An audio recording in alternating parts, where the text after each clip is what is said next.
everyone. Welcome to this week's episode of the Dense Pixels Podcast. I'm your host, Brad, joined by my co-hosts, Micah and Terrence. So I'm going to start with what I've been playing, and by extension, Micah's what I've been playing, before we get to what everyone really wants to hear about. Because the least surprising thing ever happened this past week. But me and Micah fruitlessly attempted the Nightfall strike in Destiny 2 this week. Yep. We were doing it wrong, by the way, because we were trying to speed run through it. Apparently, you're better off taking your time. That way you can actually get all the little time extending nodes. Really? Oh yeah, and there's like 10 of them when you go into the darkened ship at the very end. As you're fighting your way upwards. Yeah, we would have been fine if we had just, not tried to run up the ship. Yeah. Because we literally would have gained an extra 5 minutes right there. So, So it's like I said, the Nightfalls are a little bit trickier nowadays because there's time limits on them, because Bungie did not enjoy the ultra conservative play that happened once they took away the whole, if your fire team wipes, you go back to orbit thing in Destiny 1. So that's a bit of a tricky challenge. This week's strike was probably the worst strike to do a Nightfall on, because just the way the strike is laid out is very difficult to beat in a certain amount of time. But it was still fun. Like I said, I look forward to trying it with a different strike. I'm so tired of that Exodus strike, though, because I swear it's the one I've played at least twice as much as any other strike in the game so far. And then I also attempted the raid for the first time on Saturday night this week. And that was a lot of fun. It's funny that even if you know what to do, it's still very difficult to do it in the raid, because we got stuck on the first room for probably a good hour, 15 minutes, and died several times and wiped several times before we got past that. And then the second room, we came so close to beating it. Like, we were like right there at the end. And then the team, the problem, the tricky part with the raids is kind of everyone on the team has to survive each area as you go through, because if you die too early, this countdown timer starts, and if you don't get revived within 30 seconds, your whole team wipes, and each person only has a limited number of revives that they can hand out to another player. If that makes sense. So if people can't keep having to revive other people, you're going to wipe out a little bit faster. It was fun. I look forward to trying it again at some point. I ended up pairing up with a couple other friends that got a party together impromptu. We were going at it for about 3 hours, give or take. It was a good time. Pretty challenging. I like the shader set that you get from the stuff in there as well. But yeah, it was cool. It was interesting. Very much more complex than the one raid that I tried in Destiny 1, for sure, just because it's very mechanics driven. But I liked it. It was fun. I know, Terrence, that doesn't sound fun to you. It's getting stuck in one room for for an hour and a half. And Mike, it would not have been fun for you, because the room that took us an hour and a half to beat was the one with the dogs. So, well. I mean, it would have been fun to punch him in the face, but like that would get old. I mean, imagine a giant like Cabal war beast, and there's 6 of them, but they don't fight back, so you can just destroy them with impunity, basically. Oh, all right. That sounds pretty appealing to you, I bet. Yeah, I do like that. So that is our Destiny 2 escapades for the week. I'm looking forward to the faction rally that's coming up. We'll talk about that later on the docket. Terrence, you bought a new game last week. What? I don't know what you're talking about. We can go to top stories, right? I mean, no. I know you made a new purchase last week, a game that you were really excited for, if I recall. We're wasting time. What are we talking about? And you bought it, I think, on the optimal platform for that game as well. Yeah, that's incorrect.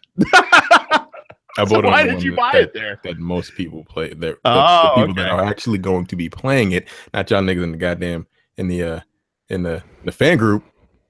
I ain't never online, but whatever, it's fine. I bought it on the platform that I know there are going to be people playing it on, and I've gotten quite a few matches in. I bought Marvel vs. Capcom Infinite. What day was that, by the way? What day was that last week that you purchased that? Out of curiosity. Wednesday. Oh man, there was a really dashing Dense Pixels host last week that predicted that you would buy that on Wednesday. I don't know who it could have been. Anyway, continue. Tell us about Marvel vs. Capcom Infinite. Well, it's a fighting game called Marvel vs. Capcom Infinite. Look, okay, all right, look. That's my one weakness. Micah's weakness is every game. My weakness is fighting games. It just is. Like, if it's a fighting game that I want to play, I'm gonna fucking end up getting it, right? And after seeing like actual gameplay footage of the final product, it's still not attractive. It's not a very good looking game at all. Like, it's going from 3 to this. It's a travesty, really. I mean, your eyes kind of get used to it. You get used to it. They do, but like, yeah, it's not. It's just not. It's not visibly appealing. It's just like, I hope they do like the Killer Instinct thing and like update as they like bring out more characters and shit. But I don't think so. No. Like they showed Monster Hunter. She looks really fucking good. Yeah, character model looks amazing. Yeah, everybody else looks like shit. Like, they just gross. Looks aside, though, it's a really good fighting game. It's broken, as was shown on that Capcom. I don't know, what was it? Was it NCR or SCR? I think it was SCR. SCR this past weekend, where they had the Marvel vs. Capcom Infinite Finals. If y'all haven't seen that, take a look at some of the matches. There was somebody did a 275 hit combo. It was gross. That was Filipino champ. It was Filipino champ. F champ with his fucked up team.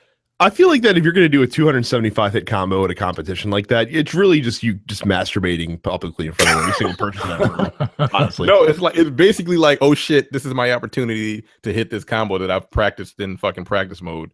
I got the chance to do it. I hope I don't fuck up the execution, because what I can say about this game is it is incredibly execution heavy. It goes back to the four buttons instead of the 3 buttons. They had like light, heavy, fierce, and launcher in Marvel vs. Capcom 3. It goes back to light punch, light kick, heavy kick, and then like each character has different timing for their moves.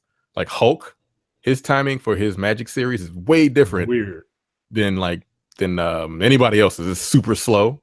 So you have to time your shit properly, and the fact that you can tag your partner in at any time adds a layer that you cannot imagine. Like, just that simple premise of being able to tag your partner in mid combo, mid super move, at any time during those moves, it's literally like the game is called Marvel vs. Capcom Infinite. Like, the possibilities are like, it sounds corny as shit to say, but some of the shit that I've seen pulled off already, and the game has only been out for 2 weeks, is insane. It's fucking outrageous. It's offensive, really. So some of the things that you can do in the game, it just. But overall, it's a very solid fighting game. If you liked that type, if you were a fan of the Verse series at all, like, I think you'd like it. You too? Like, I know, Brad, you never really got into the Verse series. No, it's not my bag. I've never enjoyed any tag fighter, really. It's super fucking fast because you can constantly constantly tag in the gems. Reality Stone is some on some bullshit. It really is. Like, when you activate that Reality Stone, like, you can shoot ice and fire and electricity and shit, and you can actually combo into that with those things. It's ugh. Micah, what are your thoughts so far on this? I can't play online. I just can't, because I told this to Terrence. I'll tell it to you people too. I literally had to put the controller down while I was playing online, because and I'm not like, I'm really bad, guys, but goddamn, like this shit is just disrespectful. Like it is an injustice to have to watch what the fuck is going on in that game. It's like, that shit turns you into fucking Stephen A. Smith. You just start using like big ass words while you're getting like, this is egregious. I can't believe what's happening here. Shit is fucking preposterous. like you shouldn't be able, like, and look, I got all the respect in the world for people that know how to play this game because, like you said, this game is about tight execution, and to be able to do it online, it's nothing but respect, right? But at the same time, fuck you. If you're doing that to me, like, go fuck yourself. Like, I literally had to put the controller down and just fucking quit. Like, I didn't, and just not like rage, but like just put the controller down and just like, all right, go ahead, have your way with me. I'm fine. Whatever. I've accepted it. I'll and once you're done, I'll go to the hospital, call the police, and get a fighting game rape kit because that's what you just did to me. And that was a joke, folks. Calm down. and y'all know what this is, right? You knew what this was. That's what Marvel vs. Capcom said to me. You knew what this was when you bought this. Yo, it's fucking terrible. Yeah, the game is really good. I fucking love the game. But it's fun to play. Yeah, it's very fun to play. I had the same situation. Like I play, like I said, I actually bought it on PS4 because there's a group of people that I know that I'm going to be able to play it with, and I played it with those group of people, and they're like really good at all fighting games. One in particular, I played them the other night. I just turned the game off. Like because I was like, you know what? You in mid match, I was like, fuck it, boop. I turned the whole fucking system off. Fuck you. You know you all, goddamn it. Like I was so fucking. It was. He had Thanos and fucking what's that bitch name? From Darkstalkers. Oh, Jeddah. Teleporting ass motherfuckers with a goddamn power with the reality stone. Like you throw a reality stone and shit fucking heat seeks, then you teleport behind me. I'm fucked. I don't know what to do. Get knocked up into the wall and I get hit with like 10 fucking stun palms in a row in the same combo. The shit was literally like 15 seconds. I'm like, all right, okay. Fuck you. I just turned the system on and turned on my Xbox and watched something on Netflix. That's how mad I got. But like I said, if you enjoyed the Verse series, again, the game is not attractive. Yo, it's probably one of the ugliest games I've ever seen, and I'm including like the first iteration of King of Fighters 14. You know what I mean? Like King of Fighters 14 was not a good looking game. It's still not like the best looking game, but this is worse. Like everybody looks like they were designed by the guy who designed the wrestlers from Legends of Wrestling. Like fucking swollen. Like if you look at Black Panther, you know, he's in the story mode. Like Capcom always had those exaggerated like features, but like, yo, his forearms are bigger than his head, man. And it's not a good looking game. Spider-Man's shoulders come up to his ears. Like it's gross. It's gross looking, but it's fun, and it has. I've done some single player content. Look, I'll tell you this: fighting games don't need stories; they need arcade ladders. If you're gonna do a fighting game, you better be NetherRealm Studios if you want to do a story, because they're the only people who kind of get it. Whereas this story is dumb, but it's dumb to the point where I'm just like, all right, let's just skip it. Like, I don't even want to play. And then I'm like, well, if I'm skipping all the cutscenes for the story, I'll just play arcade. And then that's what I end up doing. Don't you need to finish the story to get characters, though? No, all the characters are unlocked. They're unlocked. Well, fuck that. Yeah. Unless you want that trophy. See, that's the only thing I can imagine. Not started the story yet. The story is... Like, I want to start it just to see how fucking dumb it is. It's really stupid, and it's really like fucking cheap because throughout some of the matches in the story, they put different win parameters or loss parameters on you. So one of them, you have to fight an endless supply of Ultron drones until one of two timers goes down. One timer is the timer you need to hold off the Ultron drones, and the other timer is the Ultron drones destroying something. So you got to kind of like hurry up and beat these people before they destroy something. And if they destroy it, well, fuck you, you lost, play again. And there's one where you're fighting Nemesis and like some random goons. And Nemesis has like double health and you have half health and power.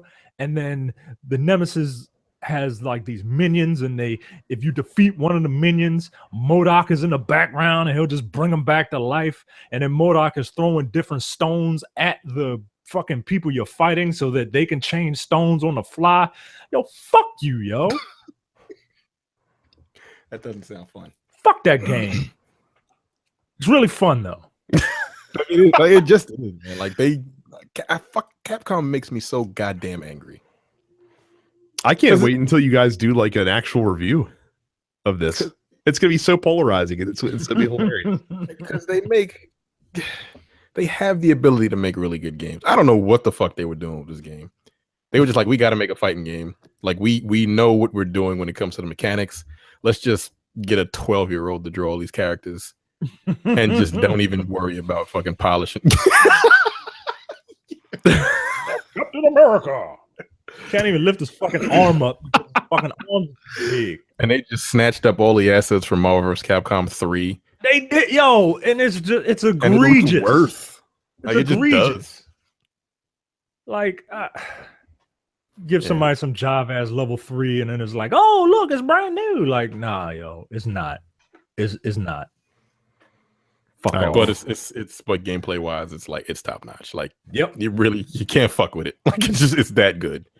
Just prepare to get destroyed. Just prepare to be mad. Yeah, pretty much. Well, I look forward to the eventual review once you guys have had some more time playing the game. You know, that's pretty. I don't think we need to. More time. We can do that shit Thursday. Fair enough. So look forward to that on YouTube at some probably Thursday. So there you go. While you're on YouTube, if you've not subscribed to our channel, please do that. It's youtube.com/densepixels. We, of course, release this podcast in video format every week. Now that actual games that we're playing are coming out, you'll probably see some more reviews from us coming on the channel there. I've also posted a couple Let's Plays so far.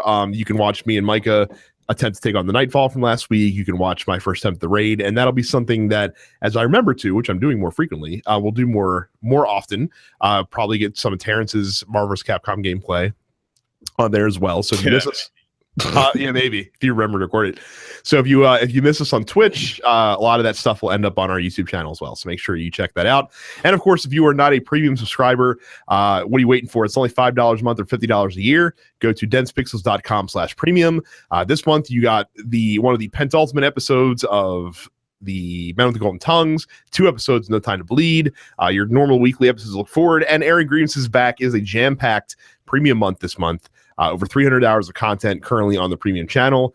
Make sure to check it out. If you want to preview some other stuff that pops up on premium, Jay released a formerly premium outtake from an episode in Apocalypse where you guys dragged on Harry Knowles that we pulled because we were too asshole-ish that only premium members could listen to it. But then Harry Knowles had to go be a dick. So now he's the asshole. So fuck him. Yes. Yeah. So, I've been vindicated. But like I said, occasionally you get that kind of stuff as well. So again, densepixels.com/premium.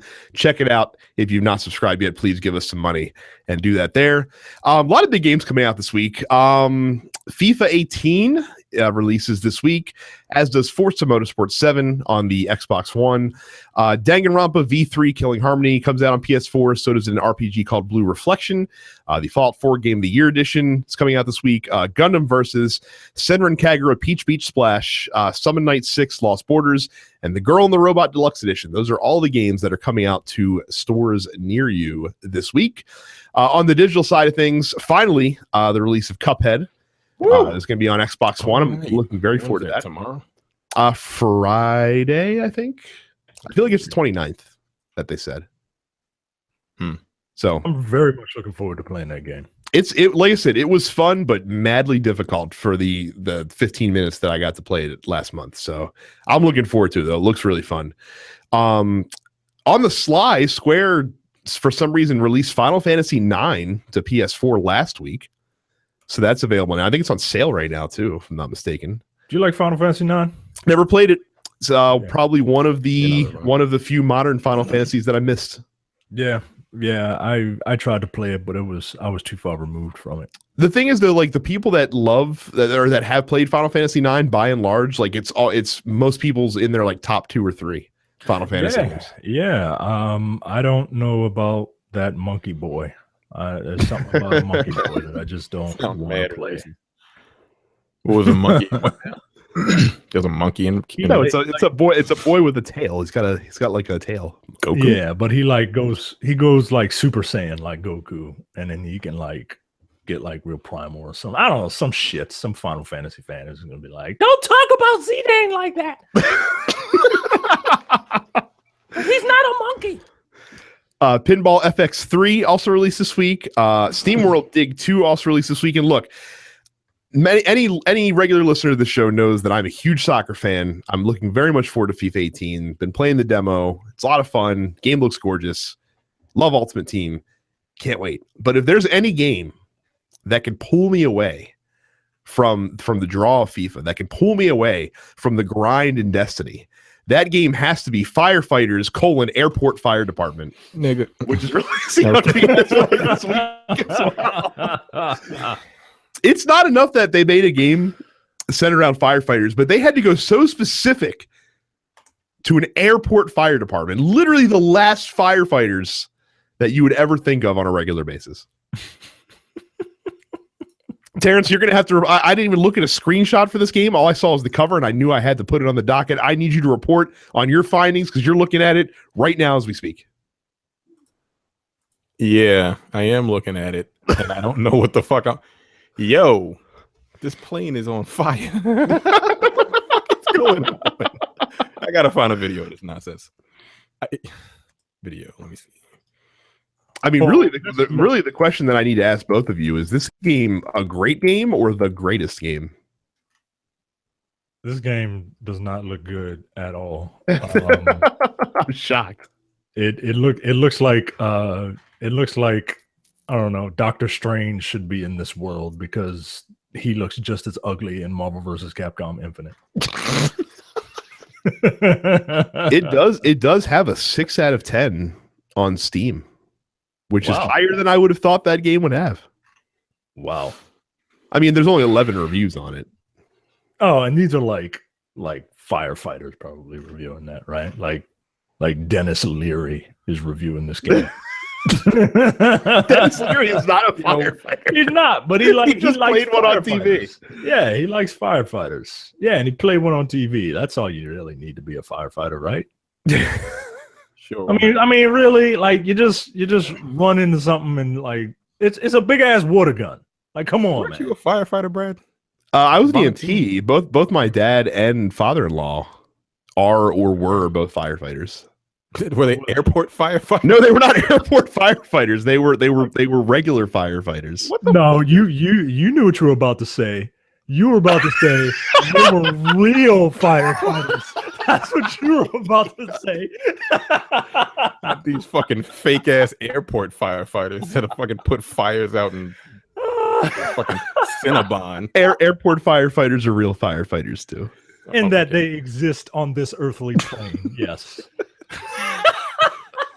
I'm not gonna drag anyone who puts their life on the line to rescue others, but I will drag a video game based around that. Most certainly. That I have no problem doing. You guys have bigger balls than I do. I would never do it. Outrageous. Like, what the fuck? They're literally walking around an airport with fire extinguishers in their hands.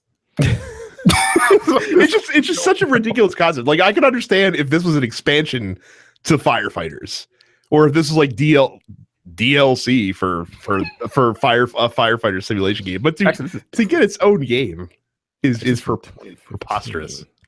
I may have been looking at the wrong game. I don't even think they have video footage of this fucking game. when we talk about how Sony needs to, and again, this is only coming on PS4, it's not coming on Xbox One.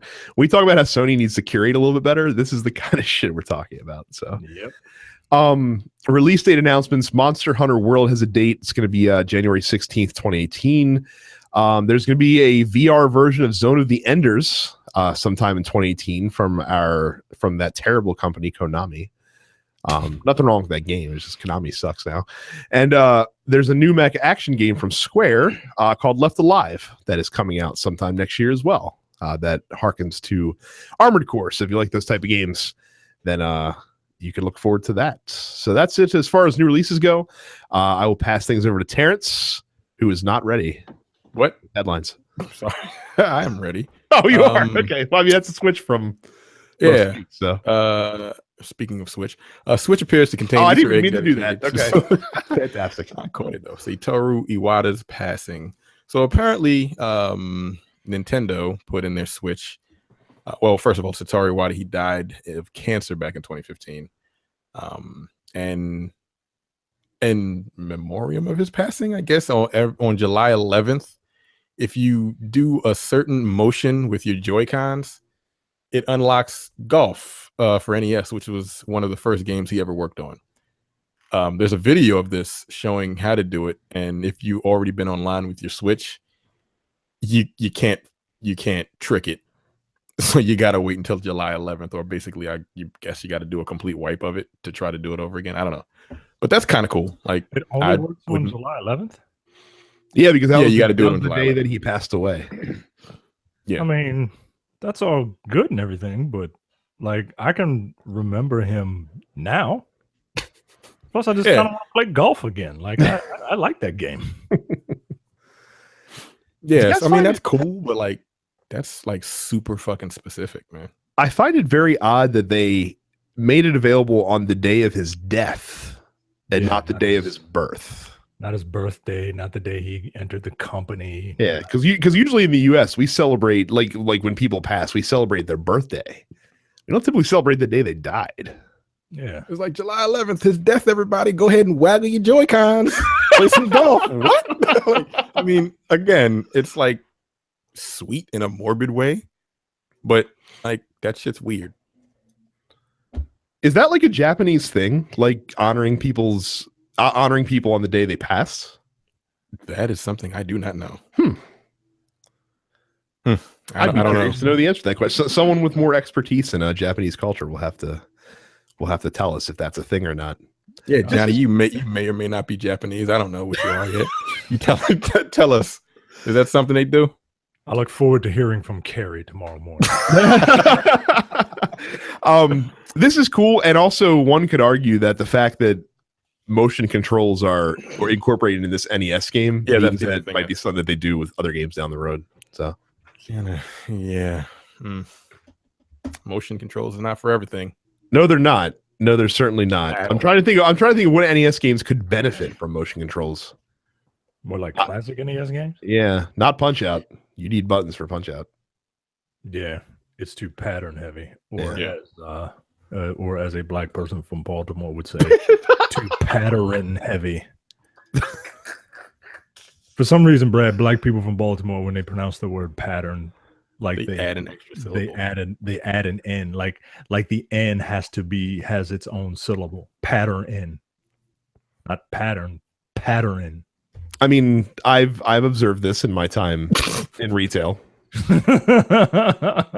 Or also the word connect is or something like that. Like when people try to say connect, it's either like connect is or connects. Like you can't say connect. They added S to a lot of shit. We for some reason we add S's to shit like, yo, you going to Giants?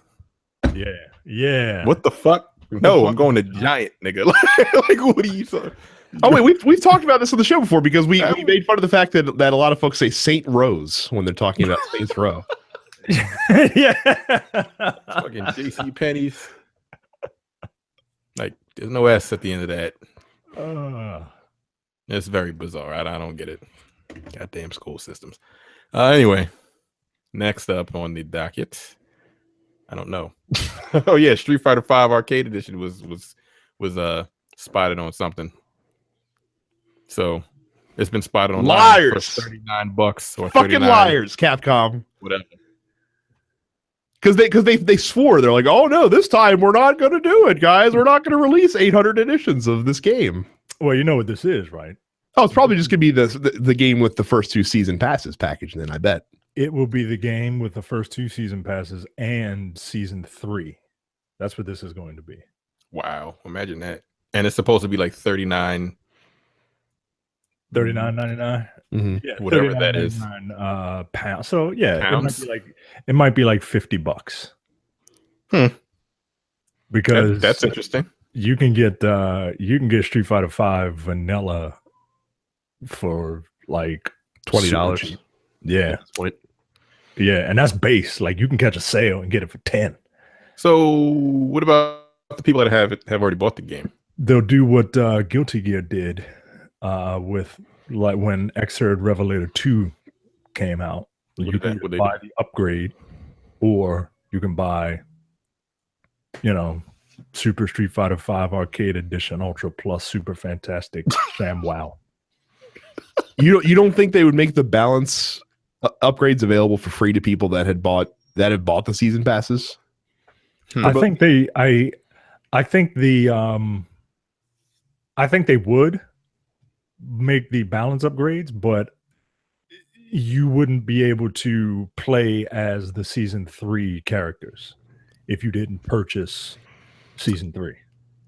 So those that essentially paid like $100 for this thing are still gonna have to pay. Yeah, I know. You and fucking Brad. What did you Oh, I haven't given them a dime yet. I even saw that season 1 season pass go on sale for like $10. I'm like, oh, it's fine. We'll wait. We'll wait and see. That's will funny. wait and see. What happens when Sakura comes out for season 3? I mean, I don't like to deal in hypotheticals, Micah. I don't care to answer that question at this time. Man, you just white man that question. It's my white privilege. I'm allowed to do that. So. Oh, that shit is funny. It's the point of having the shit if you can't exercise it, right? Hey, look, I ain't mad at you.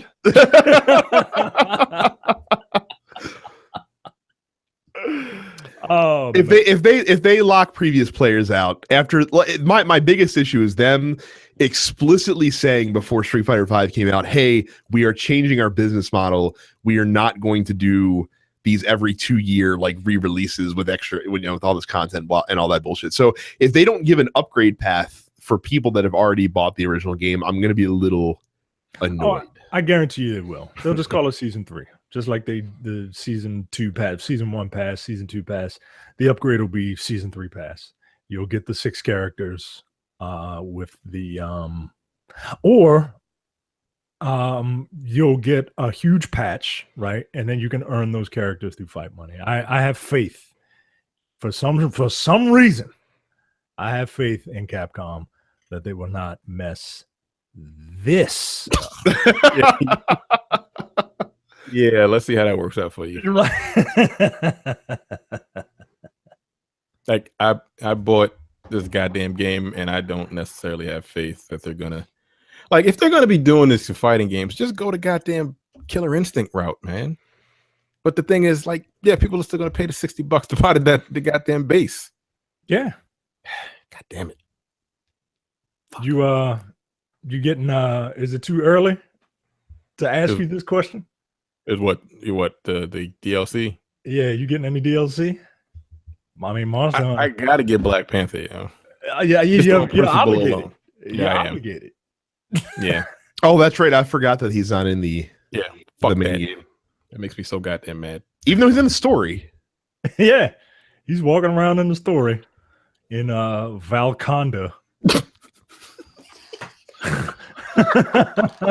For some strange reason, like, this is a whole nother plane of existence where Valhalla and Wakanda are merging together to create Valconda. See, when you said Valconda, that sounded like some white woman version of Wakanda, basically. Right. Some like chick, Becky Conda. Some chick named Valerie was like, I want to make my own Wakanda. Like, all right, calm down, lady. There's the Umbrella Corporation.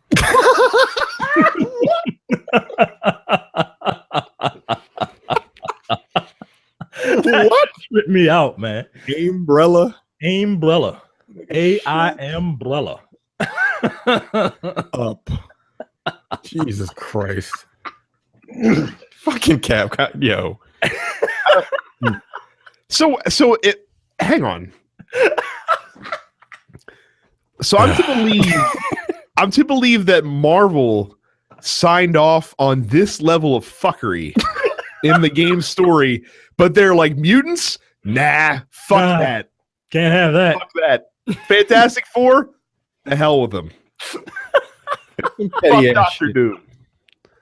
That's really fucking petty. But here's Valkada. Oh, terrific. That's fantastic. I love it. Umbrella. That's cool. I love it. Let's do it. Do you want to put Jane Foster in as a character? Here, go ahead. She's not a mutant, right? Okay, it's fine. It's fine. Jane Foster's fine. Black Widow's in it. Well, she's gonna be in it. That's the sixth character. So they have, for the 6 characters coming out, they have 4 Marvel characters and 2 Capcom characters. Okay. Which X-Man will Black Widow play like? She'll probably play like every other. She'll probably play like a watered down version of Gamora. How about that? These characters, this roster, Jill. She'll probably be Jill from 3. Yep, that's it. She'll be Jill. She'll be Jill because Jill kind of looks like Black Widow. You can just pop a new head on her. Yeah. This roster sucks balls, man. It really does. Like, man. how many dudes with guns are in this fucking roster? You got Chris, Dante. Dante, Hawkeye, for all intents and purposes, is a dude with a gun, right? It's just an archaic gun that you have to manually load single shot rounds into. Technically, completely impractical in a modern day society. And I don't know why anybody. It's what the founding fathers intended, Micah. That's why we said right. Your right to bear a bow and arrow. And only technically Nemesis has a gun. He's got a rocket launcher. Nemesis has one. Black Widow will have Nemesis. one. I thought there's supposed to be no mutants in this game. What the fuck? It's bullshit. Gamora. Gamora has guns and a sword. What's his name? Metal Arm. Bucky Barnes, Winter Soldier. That's another rumored character coming out. Is going to be a dude with a gun. He's going to be in it. I know we don't usually score our reviews because I'm fundamentally opposed to it. I am interested to what you guys would score this game. Like how much does gameplay outweigh the rest of it? Because literally the gameplay is the only thing that you guys have cited as a redeeming quality for this game. And don't get me wrong, it is the most important thing, especially in a fighting game. Mm-hmm. But it's just like I wonder what you'd score this. Based on everything else. If I had to gun to my head, out of 10, I'll do what asshole teachers do. It's like, well, you start off the semester with an A, and then the Costanza method. Yeah. So up scoring. Yep. Knock a point off because it's ugly. Knock a point off because it's broken, and knock another point off because it's really fucking ugly. I'd probably give it like a 7. Probably like a we do out of 5s here, like a 2.5 or 3. Just because the gameplay, like, it feels right. You know what I mean? Yeah. Interesting. We'll talk about review scores later on because there's an interesting story. Yep. From last week that we'll get into. Oh yeah, Street Fighter 5 Arcade Edition. I forgot what the fuck the story we were talking about. Yeah, that's coming out whenever. It's dense pixels. What do you want? Yeah, people know what they're getting at this point. So yeah, I literally completely forgot what the hell the initial. Anyway, next up, Bungie's doing something. I'll talk about Faction Rally. So Faction Rally start Tuesday, which is probably the day most of you are listening to this. In Destiny 2. So they bring back the same 3 factions from the first game, New Monarchy, Future War Cult, and Dead Orbit.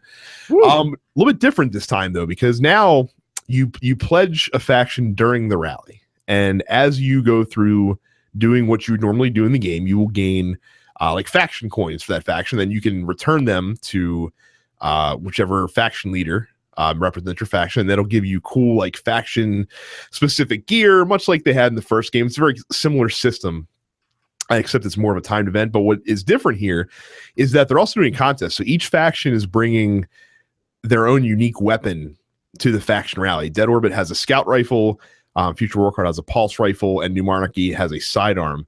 And whichever faction earns the most tokens during the faction rally, that weapon will be available to everybody in Destiny to purchase. But the catch is, if you pledge that faction during the faction rally and they win, you can buy that weapon for 1,000 Glimmer.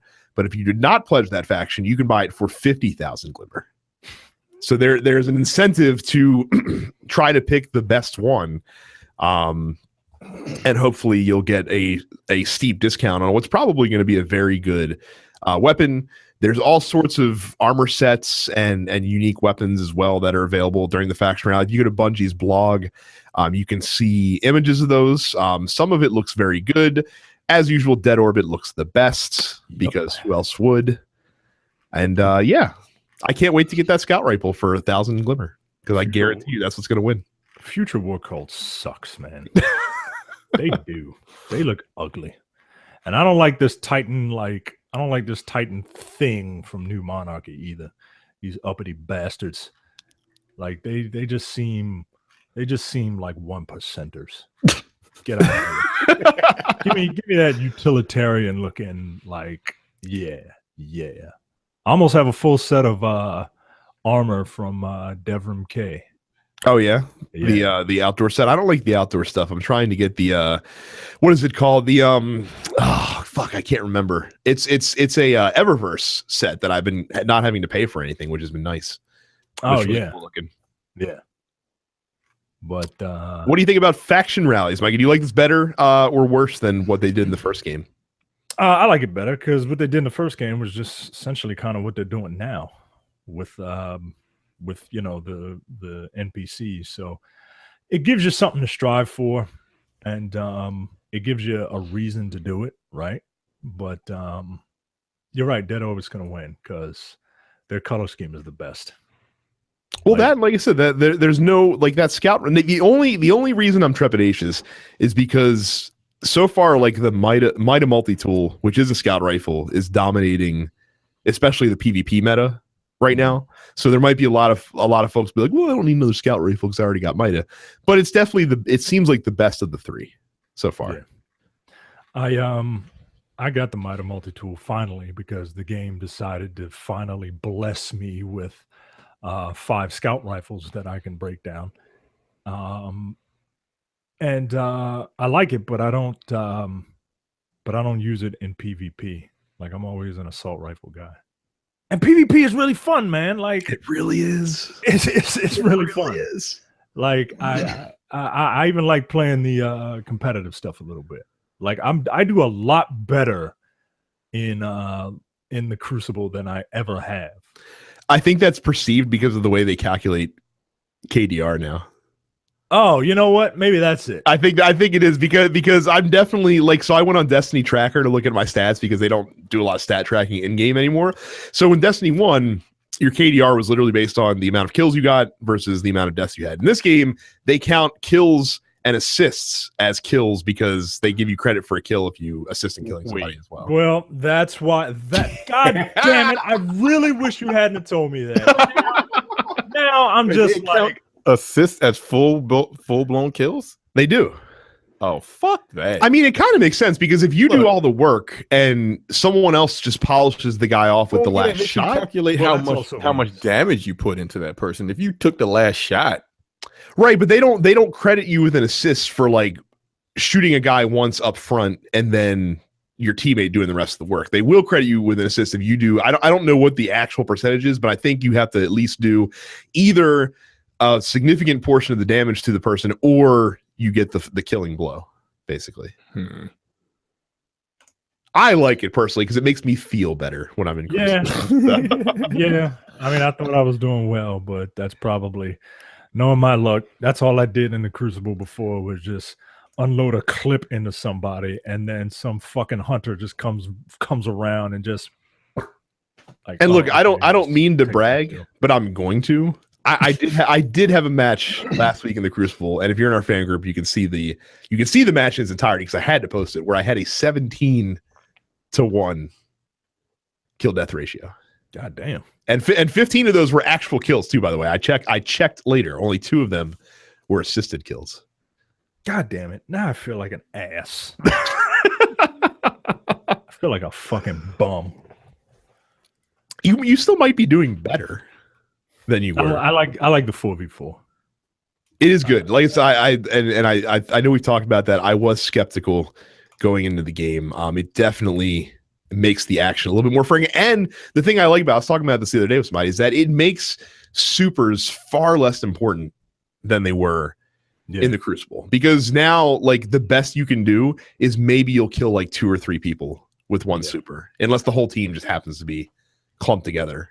And you do it that way, and which is nice because it actually puts the emphasis on the gunplay as opposed to, you know, who can get the most supers and who can wreck people with their power weapons the most. So yeah, and I like the fact that like the little power packs all over the place, and you know, it's not like, I like the Crucible a lot. I didn't think I would, but I am enjoying it. Now we'll just have to do trials once together. That'll be fun. Yeah, we'll have to do trials. Hey, you only need to win 1 match in trials, Terrence, to get to the other social space. I think we can muster 1 match. Yeah, we can do that. We can do that this week. Wow, didn't they make you win like 9? Yes, you had to go flawless. Well, there still are like you can get to the social space with 1, but to get all the rewards and to get in the super secret area in the social space, you have to go flawless. Yeah, so you can't buy like the gear in the social space. It's like, hey, congratulations, you paid this cover, but now none of the chicks want to talk to you. Like, oh, all right, well, thanks. Sound personal. You know. Speaking of buying shit, if you guys ever buy anything from Amazon, make sure that you use our Dense Pixels link, which is simply densepixels.com/Amazon. I have to get back to promoting the fact that Dense Pixels, 2 words, both 5-letter words that everyone knows, way easier to spell than thenerdpocalypse.com/Amazon. Yeah, that's true. It's way easier to say. It's not, you won't confuse it with like dense pixels. Like, no, it's just dense pixels. Whereas it's very easy to mistakenly say nerd apocalypse because those are 2 words, right?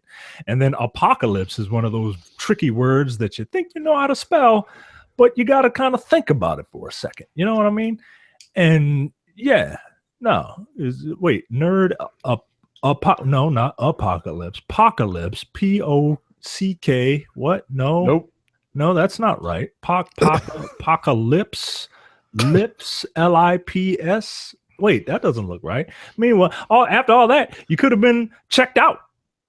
You could have been by going to densepixels.com. And look, that's really what it boils down to is your 3 Dense Pixels hosts. We care about you.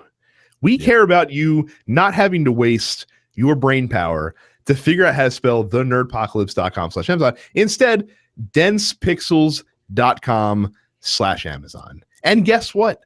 The money's going to the same place. It's all going to the same people. Yeah. It's just easier for you. Yeah. And you pay the same low price. The same low price. So again, densepixels.com/Amazon. Forget about the Nerdpocalypse. The 2 guys, like Jay's cool. Jack, when he shows up, is all right. The other 2 guys that host that show, assholes. Yeah, forget that. Dicks, man. Yeah, they're real fucking dicks. I mean, Jesus Christ. One guy's a raging racist. Yeah, he's got problems. He does. I don't know what the fuck is wrong with that dude. Dense Pixels is the dead orbit of the Nerdpocalypse network, and then the Nerdpocalypse is like the future war cult. Terrible color scheme. Our theme music is better. It is. Like, it's like, oh shit, and then the Nerdpocalypse theme music, like you gotta it's like you gotta rave. I've never listened to the Nerdpocalypse's new theme music, not listened to it like 1.5 speed. So I have no idea what that actually sounds like. all I know is the 1.5 sped up version. I remember get through it. Right. I remember the first time that I heard the Love It or Leave It theme song at actual speed. And I was like, this isn't at all what I think this song is supposed to sound like. Like obviously this like really upstep, like hoppity beat song. I'm like, oh, this is cool. It's up tempo. Like, I always forget that I have the podcast turned up to fast speed. And I heard the regular one, I was like, this is kind of laid back. Like, what the fuck? So we've strayed far from the point. Use our Amazon link. Top stories. So Take-Two Interactive disputes an NBA 2K18 review score from one outlet, leading to a temporary pull down of the review score. This outlet, you want to plug this outlet? We should at least say what the outlet is. I mean, that's the sixthaxis.com wrote a story about them willingly pulling their review of NBA 2K18. Just the score. Just the score. The review still stood. They did so to give a quick primer. So this outlet, the Sixth Axis, which is a PlayStation blog, if you couldn't figure that out from the name, they reviewed NBA 2K18. They gave it a 3 out of 10, and the reviewer. Whoa. Good Lord. Well, but I'll explain. The reviewer justified that by saying, as good as the gameplay was, the microtransaction culture in the game had become so pervasive that it could not be ignored, and it directly affected his enjoyment of the game. And he actually wrote in the review that it was somewhat of a protest score against the culture that had been developed with the microtransactions. So this is very interesting because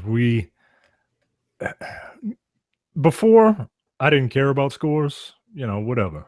But now that we do reviews, I get why people that do reviews don't like putting a numerical value on their opinion, because generally a person's opinion is a little more nuanced than,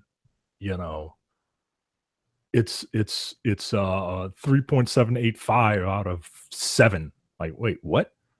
Like, that doesn't, like, what does that mean? Right.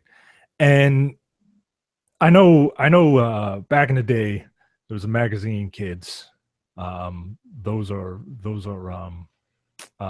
books that, like, a bunch of people like a magazine is if you take an article that you see on the internet and then you put it on paper and then you put a bunch of them into a bound book, like, that's a magazine. And it used to be how we got news. Yeah. And there was one magazine called Electronic Gaming Monthly, and they did their review scores out of 10. And they made it a point to specifically say 5 is average. Yeah, I do remember that.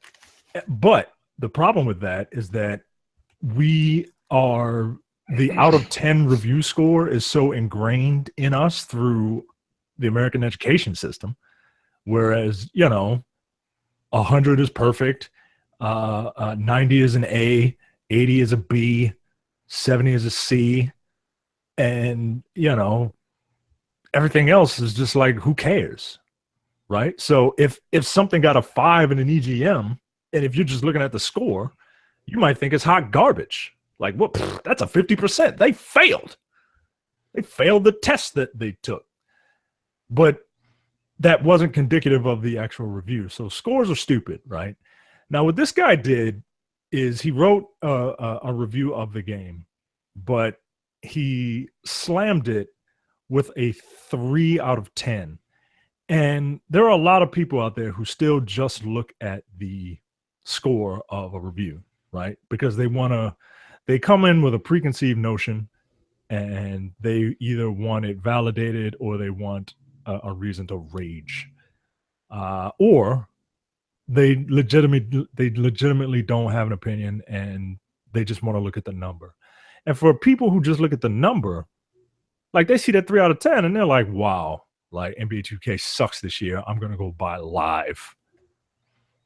And I could see how Take-Two is like, whoa. Hey, the sixth axis. What are you doing? What are you doing? Like, everybody else seems to really love our game. So I guess the question is, do you think it's fair that this person did a protest score? Like, is that score not indicative of, or is that score the equivalent of an inflammatory headline just to get you to read the article? It's tough because, so I don't play 2K. From coverage that I've seen of the game, this is that, like, we've talked about microtransactions the past couple of episodes because they've been relevant to the conversation in high regards. We often talk about the fact how most microtransactions typically are for cosmetic items, typically for stuff that doesn't actually affect the gameplay. And for those, if you don't like them, that's great. You don't have to buy them. It's not a big deal, but don't get bent out of shape about them because they just exist as an additional source of revenue. And my stance has always been, yeah, I get that, these are huge money, money hungry corporations, that, the other, but it's not always a bad thing for corporations to make money.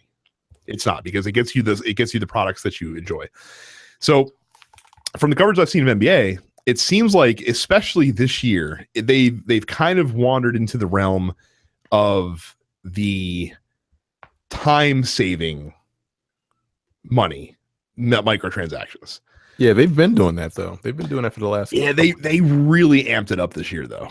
Because I know you could like use real money to like get your character leveled up quicker, or just grind for fucking hours on end.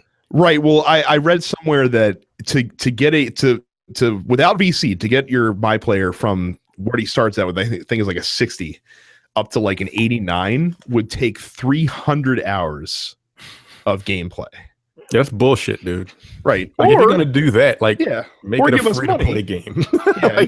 Well, and that's what it reminded. So it reminded me a lot of Simpsons Tapped Out, like, or games like that, where you have like, hey, you can build this thing, and once you get to a certain point in the game, it's like, hey, you can build this building, and it'll take like a day and a half to complete, or you can give us money, and it'll be done in like 30 seconds, basically. But the difference is that Simpsons Tapped Out is a game that does not cost you anything to purchase, and NBA 2K18 is a $60 game.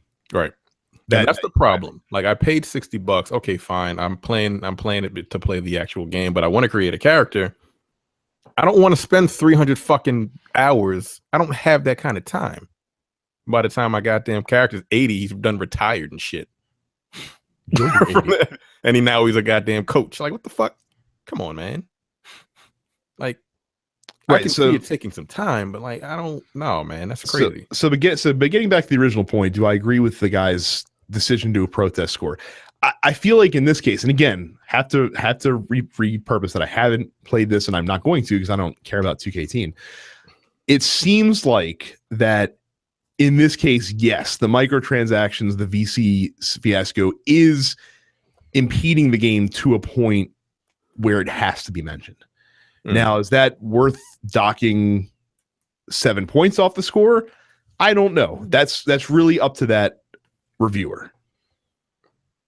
I don't know if declaring the review as a protest is a smart idea, though. Yeah, it kind of makes you look.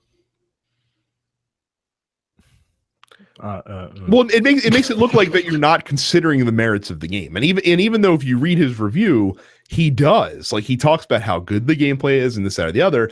If all you read was that last paragraph, then you would think, oh, well, this guy is not even paying attention to how good or bad the game actually is. He just cares about these microtransactions. He's just trying to make a point.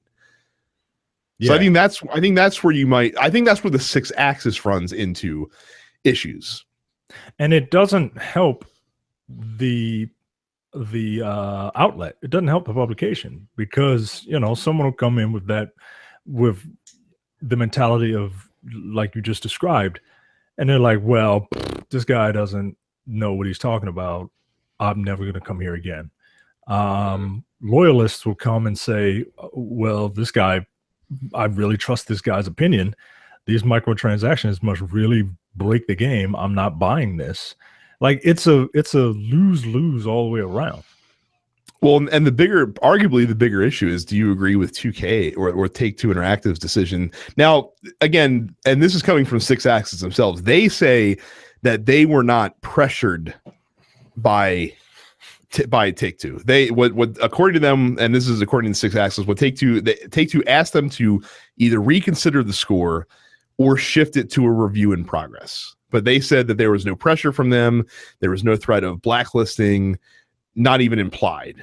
I would disagree with that because the fact that they're even going to an outlet and saying, hey. Yeah, I was about to say, the fact that Take-Two was like, hey, come on, what you doing? Like, you just kind of like, nah, fuck that. That was a threat. Right. Them saying anything was a threat. Right. I'm like, no, I wouldn't. I don't think you should have said anything. Like, just let it rock. I mean, people are going to buy your game regardless. I don't even know what the fuck the Six Axis is. I ain't heard of them before, personally. But that 3 out of 10, like, it's either people are either gonna look at it and don't even bother reading it, like these people fucking suck, or maybe they will read it. So I don't even think the 3 out of 10 is clickbait because we're the fucking headline society. Like, they say 3 out of 10, like, ooh, well, fuck that. And just completely just kind of throw it away. The 3 out of 10 itself, look, again, if you're gonna go this route, and I know why they're doing the transactions, because they've got that whole like living world thing, and you got to pay for it somehow, right? It's kind of like what the thing is. Grand Theft Auto does the same thing. You don't have to buy money, but like it takes a lot of time to accumulate money in that game. But at the same time, that's not a sports game. Like, you create a character, and your character levels up very quickly, but like, getting money to buy cars and houses and shit like that takes an incredibly long amount. It takes a while. Or you could just buy the shark cards with like $10 million. It costs like $30. Get $10 million. I don't know how much they cost. But this just seems fucked up. Like, I don't know. Like, it's a sports game. You're not necessarily playing. You're essentially paying to win, to level your character up that quick, right? At this point. So according, I think you need that to like buy different gear and shit too, can't you? Or like, yes, no, you can buy different gear. Yeah, I mean, but that's just cosmetic. But at the same time, come on, man. Well, and also like apparently stuff like haircuts for your guy in the game cost VC as well, because it's you pay money to fucking get a nigga's haircut. One-time use, by the way. Too, like if you override it with a different hairstyle, it's like a shader that you got. Yeah, it's like for Destiny shader. So isn't that realistic though? You know, yeah, it's $20 to get a haircut. Get your haircut, $20. That's one time. You know what? For another 2 to 3 weeks. Yeah, you learn how to do your own fucking hair. Is there an option for that? Right. Yeah, no, fuck that. So I'm skimming this guy's review. So according to the community, it looks like you need about 200,000 VC to get up to an 85 rating, and that's if you don't get any of the customization stuff. That's just dumping VC into your player attributes. 200,000 VC is 50 real world dollars, if I'm not mistaken. Nope. If you buy it all at once, fuck off. I stand with TSA. To contrast, in during the game. So if you play during the games in My Player, you earn less than 1,000 VC for most games. So that means you have to play over 200 games to get to level 85, or here's $50. Yeah, that's on the side of things that you don't want. I don't think that's where you want to be, right, if you're Take-Two. And again, I mean, they probably don't give a shit because they're probably laughing all the way to the bank. Yeah, they are. So that's a lot, man. $50 to level your character up to 80? 85. Is that the cap? No, it's not the cap. 99 is the cap. It's not even a cap. No, that's no. That is just to make him like a great player, I guess. I don't know how the ratings scale in 2K, but yeah. I think the top players sit around like low 90s. Yeah, I might have dinged him with a 30% too, yo. Yeah. Like, I get what he's doing, and the fact that, like, you know what? Yo, stop making people play to win, pay to win. You know, like, nah, that seems like pay to win to me. I am surprised, and again, I'm ignorant on the 6 Axis as a website as well. I don't know what their numbers are. Being a PlayStation guy, I too had never heard of them before this this scenario broke out. If you're Take-Two, I get if you go after like not, and again, go after is probably the wrong term because according to the 6 Axis themselves, they weren't being aggressive. But I get if you're going to like say something to like an IGN or a Polygon. I don't know why would you go after like a smaller blog like that? Kind of, it also, it seems like you're picking on a little guy. Like, again, I don't know who these people are. Let's see this on here. Got a sleek website, I guess. Nice looking website, I'll tell you that. 7 out of 10, Marvel vs. Capcom. I mean, I kind of agree with that. That's interesting. I might read their fucking Marvel vs. Capcom review just to see what they had to say. I don't know. But look, I completely disagree with Take-Two saying anything. Like, look, stop fucking. You're Take-Two. Like, to Brad's point, you're Take-Two, and this is one of your tentpole games. This is one of your yearly money makers. I don't. You have a built-in fan base and a reputation for being the absolute best basketball simulation. So, what's the upside to saying something? Right. There is no win. Like, you just, I don't know, and that just seems petty to me. Because again, what's the optimal outcome for that? You get them to change the score to something that's more reflective of the gameplay, and then everyone's like, "Why'd they change the score?" And it becomes a big story where you bullied a blog into changing the review score for your game, right? Which is going to turn off tons of people from buying your game. Like I don't understand what the end game was for them in that situation. Yeah, I don't know. I do like this site though. Like I might have to patron this site a little more. See what's what. I'm looking at their numbers, and the numbers generally agree with mine. So I can go back and read the reviews because that's what people do, right? Yeah, like, you fucking want to confirmation bias. Exactly. Like I'm no better than anybody else. That's why scores are dumb, Jay. And I hate the fact that we have to do it. He knows they're dumb, but we have to do it because everyone else is doing it. Instead of being a leader and taking a stand, he wants to be a follower, but that's okay. If that's your thing, Jay. Okay.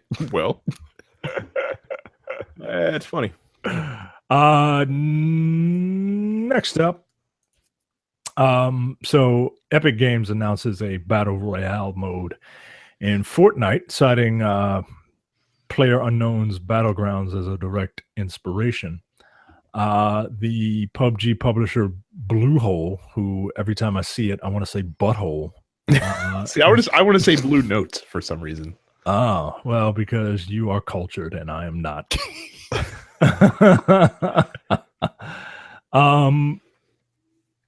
Bluehole was a little upset. And in a press release this morning, the studio argued that Fortnite may be replicating the experience for which PUBG is known. This article says that Fortnite's take of the battle royale mode lifts the idea of a mysterious deadly blue wall moving in as time progresses in a match, while Battlegrounds' brilliance is the product of many good design decisions. The blue wall is one of the most visible and important. So I don't really understand what this mode is. So probably look at the trailer. So and again, we speak with ignorance on PlayerUnknown's Battlegrounds because none of us have played it because we don't typically game on PC. For those of you that are unfamiliar, PlayerUnknown's Battlegrounds is the 100-person battle royale game where you are just fighting to be the person that survives. As the game progresses, everyone starts on a very large map where you scavenge for supplies, and when you run into other players, you try to kill them. As the game goes along, though, that map shrinks in size to force players to to compete with each other, basically. So you can't just run and hide in a corner of the map. Like, you have to eventually get to the smaller area so that you don't die. And that's kind of one of the brilliant parts of the game, is that as the player count gets whittled down, it forces players into a smaller and smaller and smaller and smaller arena, which it encourages them to encounter one another. You can't just turtle your way through the game. So Fortnite, which is the so we don't play Fortnite either. It's a competitive game, if I'm not mistaken, right? I think it's a horde mode game, honestly. Okay. Where you have to build a base to protect yourself from like zombies or some shit. Yes. That is correct. It's a cooperative survival game, basically. Which is also a notable game. It's no PlayerUnknown's Battlegrounds, but they like I said, they basically came out and said, hey, the success of PlayerUnknown's Battlegrounds shows that there's a demand for this type of mode, so we're going to bring that type mode to Fortnite. This is not a unique situation. Yeah, what the fuck? This is not special. Like, this has been happening for video games for like the last 40 years. What's the big deal? Well, apparently, Bluehole is pissed because they said they didn't discuss this with us. And they're considering anything with you. They're considering, quote, further action, whatever that's supposed to mean. I would love to be the judge. They were like, hey, they copied our, like, you ever play fucking Super Mario Brothers? Yeah. You ever play Sonic the Hedgehog? Yeah. The fuck out of my courtroom. Right. Like, there is legal precedent that has been set that you can copyright a lot of things in a game. You can copyright characters, story, art, level design, like specific level design, IP, stuff like that, but you cannot copyright a mechanic. Yeah, like, you cannot copyright a concept. Otherwise, like, to Terrence's point, every game would be paying royalties to Super Mario Brothers. Yeah, right. Or every platform. Literally. So I don't know ever. So I don't know what Bluehole is thinking, saying that, oh, we'll pursue further action. There's a couple stances to look at the story from. The first one is, what the fuck is Bluehole thinking pursuing legal action, because that's not going to go anywhere. The second one is, do you guys think that Epic Games is in the right for, let's call it what it is, ripping off PlayerUnknown's Battlegrounds for this new mode? I mean, again, I've seen, like, I'm not gonna say anything because I've seen it before. Like, take Kill Switch, for example. That game came out on PlayStation 2. Mm-hmm. Remember that cover-based shooter? Yeah. Kill Switch? It was either PS1 or PS2. It's PS2. Like, Gears of War literally ripped that entire fucking premise. They made it a better game, but that was the entire premise of Kill Switch. You would take cover. It was the pop and shoot game, but Kill Switch did it first. It's just a different story, and that's it. And then from that, everybody else wanted to make their own cover-based shooter, and they just aren't as good. It's the same fucking thing. I mean, look at every hero shooter ever. Right. That's the first thing I thought of, is like, oh, okay, so PUBG is Overwatch. Right. And everyone else, and like this is just the new thing that everyone's gonna be like, oh my god, it's great. Like Ubisoft's talked about putting something like this in The Division or in Ghost Recon. Right. Like, no, man. I would love for Epic to just be like, to go to Bluehole. Bluehole. Why would you name your company Bluehole? I would love for them to go to Bluehole and just be like, yeah, what you running that game on? Unreal? Yeah, you know what's Unreal? This bullshit ass further action shit. We're going to take some further action and prevent you from using Unreal. Dicks. You want to go? We can go. And they're still in beta. Like, get the fuck out of here, dude. The game ain't even out yet. Also an excellent point. So is Fortnite, for that matter. Yeah, like, come on, man. Neither of these games are out. Like, just when they come out, we'll decide who has the better one. Like, the PUBG or whatever the fuck it's called, it's specifically that mode. And if people want to play a different mode, and I mean, I feel like the battle royale mode in this, it's probably not as fucking good. It's probably a little less. It's probably like more arcadey. than the PUBG one. You know, that's going to be the more like fun one probably because I've seen PUBG played. That shit don't look fun. Who even knows if it's going to be good? Like they just talk about, hey, we're going to do this. You know what I mean? Like it might be shit for all we know. Who knows? The other part of it, and we just talked about like what's your end game. Now, not that Epic Games is like some minnow in the gaming space. They're not. But if you're PUBG, you've sold over 10 million copies of a game that isn't even officially released yet. You just became the most concurrently played game on Steam, beating a free-to-play game that Valve themselves developed. What the fuck do you gain by coming out and even making a statement about Fortnite's battle royale mode that they want to put in the game? What purpose does that serve when you come out and are like, well, this is fucked up. I can't believe they're doing this. They didn't even ask us. We're going to see what legal action we can pursue against them. Yo, Bluehole is acting like Donald Trump. I mean, they kind of are, right? No, we did this and I'm going to sue. But they're not saying they're going to sue. They're choosing their words very carefully. You should be ashamed. You should be ashamed.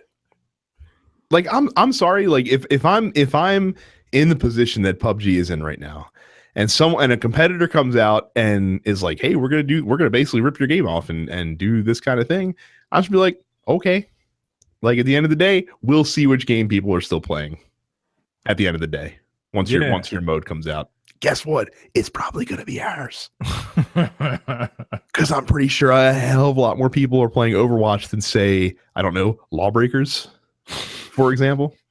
And Lawbreakers looks fun, right? That's the crazy thing. Because guess what? It ain't about being the best. It's about being the first. As we found out about many, many things in video games. There you go. So again, I don't get it. I don't understand why you make that statement. I don't understand why you're even upset about it. Who cares? Obviously, like you've made something that's such a phenomenon in video games in 4 months that people are lining up to be the next big mechanic that gets copied. And you're fucking worried about it when you haven't even released your game on a console yet? Are you serious? You're acting like you have success, but you're not acting like you've been there before. You know what I mean? Like you gotta, you score a touchdown, like act like you've been there before. You know what I mean? Don't cop a squat and shit out the football. You know what I'm saying? Like just have a little bit of, take a chill pill, man. Like, so and be flattered that this big ass company wants to crib your style. Yeah, this ain't gonna hurt them. Fortnite is not like we know what Fortnite is, but it's not on the same level where PUBG is right now. And all you're doing is giving them more publicity by shining a spotlight on it. You just giving them more PUBG. Oh, all right. We're moving to question of the week after that. It's hot in here, guys. I can't. It's hot in here, guys. I can't. I don't even know where to go after that. That was that. We made a lot of terrible jokes on this show throughout the years. That's hard to top. That's hard to top. That was awful. You. That was awful. Okay. Questions of the week. Questions of the week. Yeah, we asked you guys your thoughts on this scenario here. Rashawn, with the most succinct response that I've ever seen Rashawn give ever, question of the week, said, meh, let them do what they want. Don't companies things off each other anyway, just suck it up. I don't know what that, okay. There you go. Malcolm says Battle Royale is in the OG Battle Royale that Hunger Games ripped off. Yeah, let them do as they please, especially if there is a pot bonus in killing PewDiePie. Also, thoughts on match of the night last night, the Bar versus Dean Ambrose and Seth Rollins. Cesaro's a man. Yo, he's more of a man than I'll ever be in my entire life. He knocked his teeth up into his goddamn gums and continued. Yeah. I'd be like, bam, done. Fuck off. Y'all win. Fuck it. I'm done. Yo, I couldn't even go to work the next day when I got a tooth pulled by a professional. Ain't no fucking way. Nope. Now I will say I was there. There was a part of that match that did upset me because there was a point where Sheamus hits Dean Ambrose with white noise, and then immediately afterwards, Cesaro power bombs Seth Rollins onto Dean Ambrose. Now that's a pretty cool finisher. Yep. That should not be a move. Like it's one thing if Rollins is able to get back in the ring and break up that kick out. You should not have a guy kick out it too. Yeah, something like that. It cheapens it. You shouldn't. I thought that was it. I was like, yo, there's no way. It should have been. Like if you're going to do a spot like that, that should be like there are certain moves in wrestling, and for those of you that don't understand how pro wrestling works, like there are certain moves that you have to what they call protect, which is where guys don't kick out. So that way, one day when someone does kick out of this move that no one's ever kicked out of, it's a huge deal. And you build long term to that moment, even if you don't know where that moment's going to lead at some point. Now, I'm not saying that these guys would ever do that move again, but it looked powerful enough that when you have someone like take that move and then there's like, I'll just kick my shoulder at it too. That dims the illusion, if that makes sense, of pro wrestling. Yeah, it's I mean, you pretty much said it. The best way it could be said. Right. You have like the key with pro wrestling is, yes, everyone that's watching knows there's the unspoken social contract between you and the performers, but it's still up to them to suspend your disbelief as much as possible. Yes. So that breaks it when you have someone just, kick at it too, on something that looks that cool and is that powerful move. So that's all with that. Other than that, the match was excellent. But that's the only thing that it really stuck in my craw when that happened. Justin says that there's a bit more to this story than Fortnite has a mode that's also PUBG. To quote a PUBG executive in an interview a couple days ago, quote, "This is not about the Battle Royale game mode itself. There were other Battle Royale game modes earlier this year that were released, like Last Man Standing or GTA 5's Battle Royale game mode." That's a good point. We didn't talk about that. "And we never raised an issue. And I think it's great that there's more competition and everyone should be able to create their own Battle Royale game mode. And it's not about the idea itself. It's about Epic Games. And that wasn't really clear." I don't understand why, except for the fact that that trying to take on Rockstar toe-to-toe is a losing battle. I don't understand why you would not care if GTA did it and you would care if Epic Games did it. Because I'm pretty sure Rockstar didn't go to Bluehole and be like, "Hey guys, so I've got my hat in my hand and I really hope that you guys will let us put a Battle Royale mode in our, most popular game of all time." I'm pretty sure Rockstar's like, "That's a good idea. We'll do that." No, what they did was they came in with their hat in their hand and said, "Hey guys, I hope you don't mind, but we're fucking doing this. If you don't fucking like it, I'm going to shove this fucking hat right down your goddamn throat." Because that's what Rockstar does. Now, Justin also says that Epic's direct involvement with Bluehole, considering that, as Micah said, they do use Unreal Engine in PUBG, and the non-consensual use of PUBG in the promotional materials for Fortnite Battle Royale certainly doesn't paint Epic a good light. That is a point where I could see, yes, Epic is doing wrong if they are blatantly using PUBG to promote this new mode. That I get. So I will say that, okay, on that standpoint, Epic's in the wrong, but other than that, I wouldn't agree. So yeah. Randy says Pepsi rips off Coke, but they taste different. This always happens. You just got to make sure your project is better since you're the original. Case in point. Michael says, okay, so these guys capitalize on the Hunger Games and Battle Royale. Now they want to get all butthurt when someone else does the same thing. And why didn't they go after Rockstar when they added the GTA 5? Get that petty, unoriginal bullshit out of my face. Always a good thing to pander to your show host, by the way. Hey, I love it. Mark says, I don't have a problem with it. Bad publicity is still publicity. Both of these companies will still get their money for their games. So, and yeah, like I said, you just shined a brighter light on it. Mark says this just in. Santa Monica Studios is going after EA for ripping off God of War with Dante's Inferno. Namco is going after Image and Form Games for ripping off Dig Dug with SteamWorld Dig. And Pong is going after everyone because fuck it, it needs that smack money, baby. There will always be games that are just like other games. The trick is to make yours good and just different enough to attract buyers. If it's not, it'll be relegated to, well, it's not as good as Purgatory. Yeah, look, Dante's Inferno did not succeed. It sure didn't. Yeah, it didn't. I mean, it was a direct, like, that shit was, you can't get any more similar.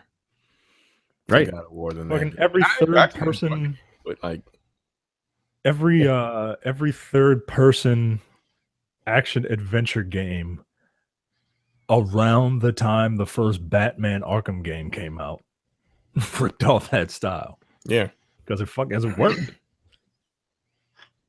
So Johnny says, who cares? A bigger tragedy happened at No Mercy last night. Yeah, let's talk about this.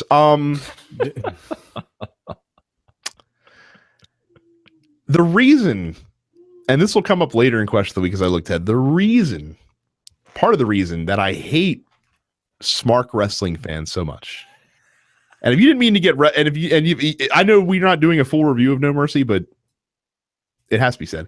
The reason I hate Smark so much is because they'll boo John Cena. They'll boo Roman Reigns. Two guys that, by all accounts, are fantastic professional wrestlers that get a reaction from the crowd. But they're not appreciated. They're not appreciated. They'll be appreciated in the case of John Cena for sure. They'll be appreciated when they're not here anymore. But in the here and now, they're not. But Enzo Amore comes out and does the same shtick that he's been doing for the last 3 years. And he's playing a character who purposefully is not a good wrestler, but straight up does illegal shit to win matches. And that's the only way he can win matches is by blatantly cheating.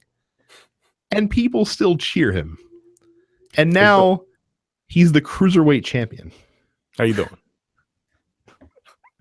It ain't right, man. who's your daddy? It ain't right.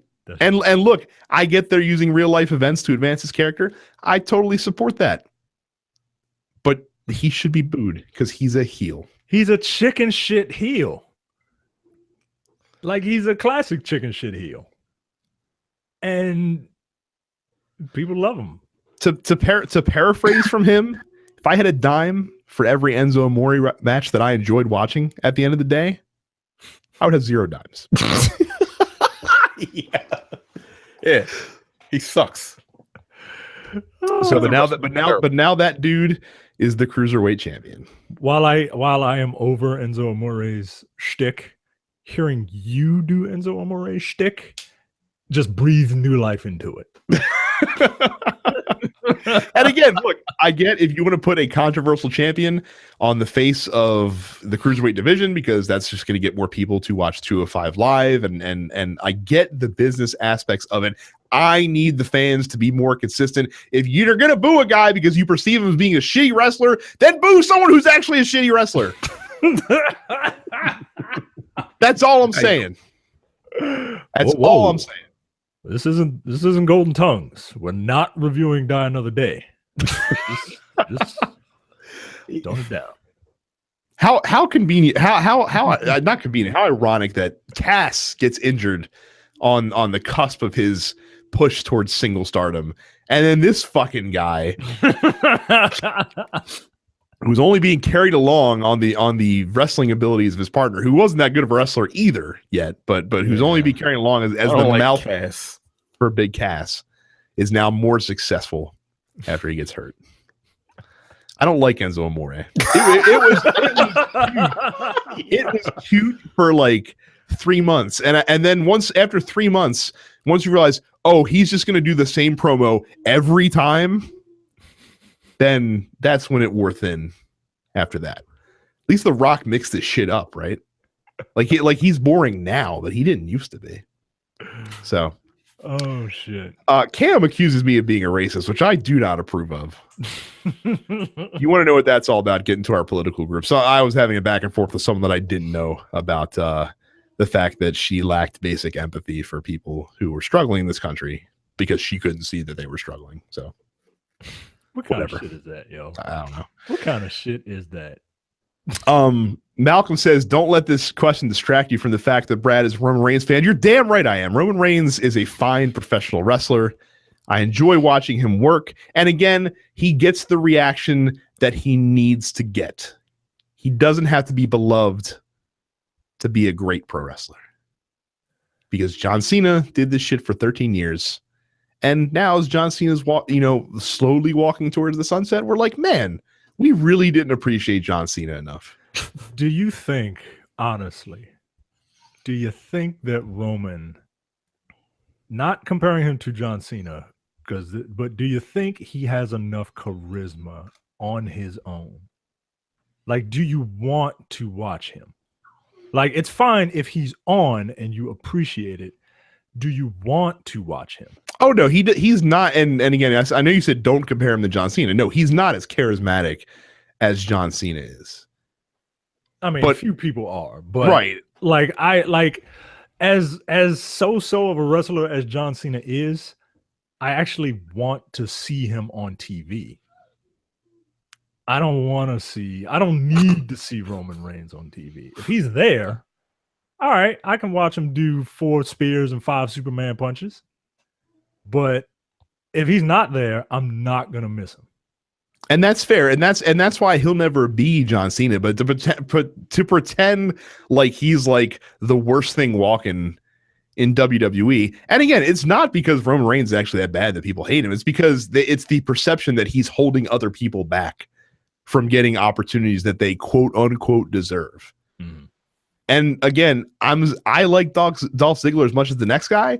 Dolph Ziggler had a couple opportunities carrying the world title belt, and guess what? People didn't give a shit about Dolph Ziggler. Yeah, people didn't care. You know what I mean? Like the Miz is a guy they pulled the trigger on too early. Like, I think if you give the Miz the world title now, I think it's fine. Yeah. But when he did win it, it was not the right time for that. Sometimes it just takes time. And look, sometimes people aren't ever gonna get that organic click with the audience. As much as you might want a guy to succeed, as good as a wrestler he may be, some guys just aren't going to get there with the wide audience. And look, like I said, Roman Reigns, like him or hate him, that dude gets one of the biggest reactions when he comes through that curtain every single night. And that's what they're looking for. So George says, I feel that Who is going to be there to replace John Cena? And then we'll stop talking about wrestling, folks. But who's going to be there to replace John Cena? As what? As the poster boy for the WWE? As the new Hulk Hogan. Mm. They don't have anybody. But do you need that guy? You kind of need a mascot. It's an interesting question. I feel like you kind of need a mascot. And that's just a rhetorical question. We could save that for what's the next big pay-per-view? Survivor Series. Yeah, we'll save that question for Survivor Series. Okay. I don't want to get too deep into it. We're losing people. I'll give it some thought. I might have a selfish answer for that question though, so we'll see. George, I was actually thinking that person myself. George, he's a heel. He's getting that push right now. I'm just saying. George says, I feel that a company has the right to complain about another company stealing their game, but only when their game is a finished product. If Fortnite is a finished game and PUBG is still in this ridiculous year-long beta mode, then I wouldn't care if Fortnite called it PUBG mode. I think that's a fair fucking point, actually. Yep. So I agree. Yep. Maybe don't release your game in early access before you're done developing it. Matthew says you can't own game mechanics, so unless Epic is taking game assets too, Bluehole will be quote consider action a while yet. Personally, I would abolish copyright laws altogether, but until I can foment glorious revolution, I will keep on torrenting. All right. Jake says build a better game and let the market decide. Plain and simple. Get good, he says. And Aaron finishes it off saying, my first time hearing this, I'm a bit ignorant to the exact specifics of how Epic is ripping it off, but Epic copied from Kill Switch, and how many games copied Horde mode? Not every cover-based shooter is good, nor is ever Horde mode. In essence, competition creates innovation. If Epic's is crap, the fans will go back, or they'll never leave, because once you kind of cultivate that community, it's hard to people don't go away. It's the same reason that, like, we're looking down the road in Anthem and be like, man, I hope Anthem's good, but at the same time, I'm playing Destiny. Yeah. And there's not necessarily room for both games. So yep. All right. Well, that is it for this episode of Dense Pixels. Sorry for all the wrestling diatribes. I couldn't help myself. I had some stuff I had to get off my chest, so we don't have a wrestling podcast. So not but every couple of months anyway. Yeah. Our Facebook group, if you're not in that, is densepixels.com/fans. Make sure you leave us a 5-star review on iTunes.